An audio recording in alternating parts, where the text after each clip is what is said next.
saya kali ya, kenakalan remaja, nabrakin mobil beliau. Jadi saya ngambil mobilnya tanpa izin, begitu dikembaliin hancur tuh mobil. Ya masih marah gitu ya, masih marah. Cuman dengan besar hatinya juga dia, dari situ saya belajar tanggung jawab. Dalam arti dia hanya pengen lihat sampai sejauh mana saya bertanggung jawab dengan kelakuan saya, dan itu sampai sekarang tertanam di saya semenjak kejadian itu. Jadi apapun yang saya perbuat, biarpun saya tidak bisa menyelesaikan atau tidak bisa benerin kesalahan saya itu, cuman sampai sejauh mana saya berusaha untuk menyelesaikan itu. Ya kayak contoh mobilnya itu, ya saya tidak bisa emang, karena kekuatan itu kan satu, kita nggak kerja, kita masih remaja gitu kan. Ya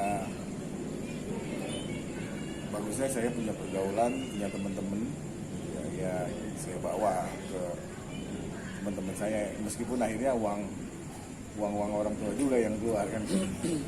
Ya cuman dari situ saya tahu ayah saya ngajarin saya bahwa bertanggung jawab itu sebagai laki ya, apapun risikonya, apapun pilihannya, ya itu yang harus ya sampai sekarang itu apapun yang saya kerjakan, saya lakuin, ya itu saya harus bertanggung jawab, berani bertanggung jawab, itu aja.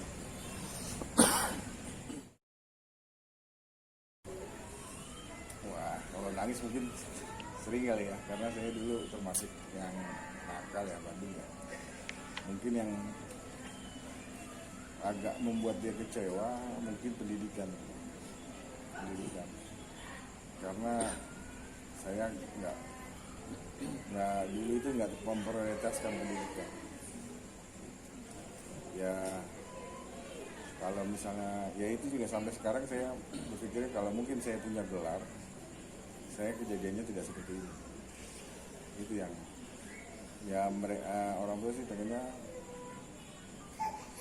pendidikan saya bagus. Cuman ya karena momennya itu nggak bisa diulang kan, itu momen nggak bisa diulang ya itu lagi balik lagi kan. Apapun keputusannya, apapun resikonya yang sudah diambil, ya itu yang saya harus tanggung jawab di hidup ini. Itu aja. Mungkin kekecewaannya orang tua saya mungkin itu.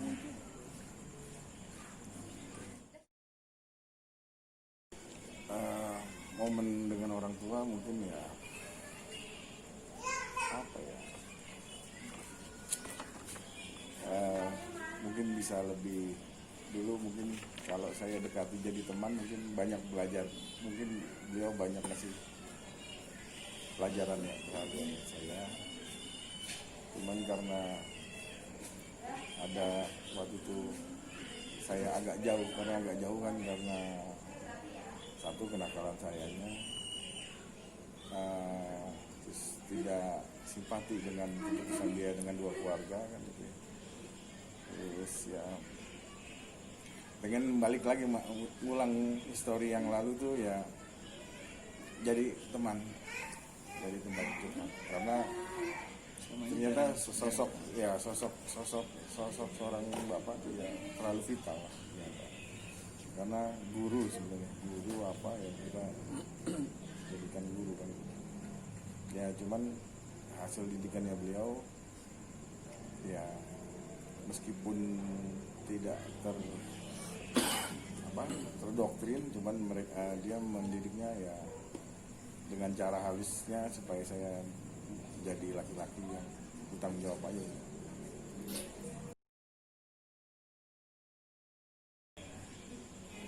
Ya pesannya dia hanya satu, saya jadilah seorang laki-laki yang bertanggung jawab. Apapun keadaannya, apapun situasinya, tetap utamakan tanggung jawab, apalagi dengan keluarganya maksudnya keluarga, istri dan anak-anak saya. Ya. pesannya itu ya urus keluarga yang benar. Apa yang sudah dia lakukan, ambil baiknya. Itu aja sih. Ya mungkin didikannya selalu tanggung jawab, karena tanggung jawab itu apa ya? Kayaknya lebih dianggap gitu. Ya, tanggung jawab keluarga, tanggung jawab ke orang tua kan. Kalau masih punya rasa itu berarti masih bisa diandelin lah kalau bagi seorang laki-laki.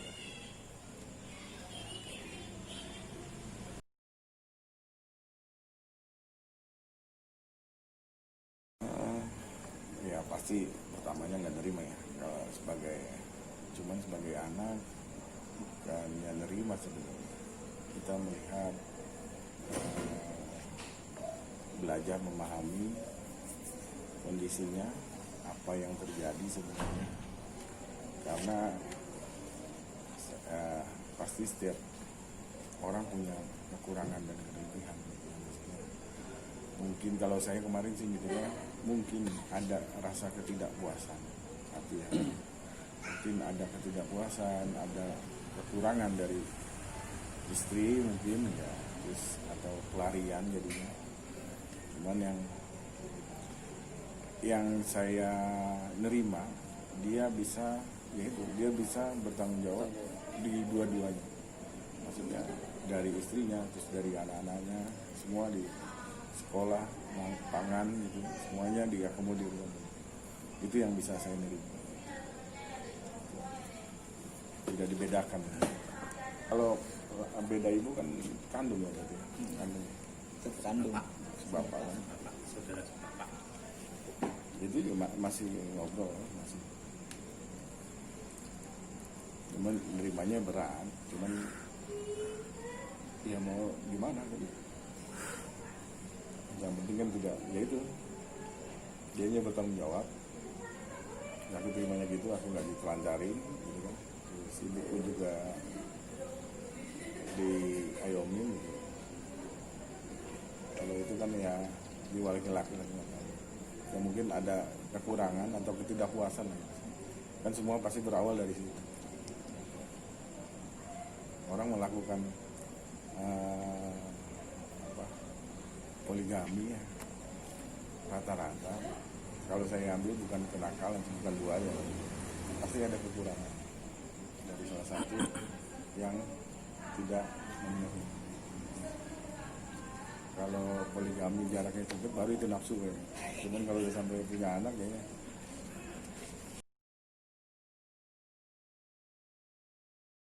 itu dia nih, saya belum keluar dari zona masa sulit, jadi belum bisa membagi cerita. Cuman ya saya tetap ya yang balik lagi, kita percaya sama yang di atas. Semua pasti ada jawabannya, pasti ada jalannya, cuman kita belum menemukan aja. Selama saya megang itu, jadi bukannya berputus asa atau tidak berusaha. Mungkin pembelajaran yang saat ini mungkin lebih berguna buat saya ke depannya. Maksudnya saya mungkin lebih strong lagi, bisa untuk menghadapi yang ke depan. Ya, masa sulit ini masih dalam zona masa sulit nih gitu. Apalagi yang masa sulitnya sekarang lebih parah lagi karena kita di masa pandemi. Sebenarnya kalau nggak ada pandemi mungkin masa sulit yang seperti saya rasakan sekarang mungkin lebih gampang ya, karena ekonomi juga jalannya baik gitu.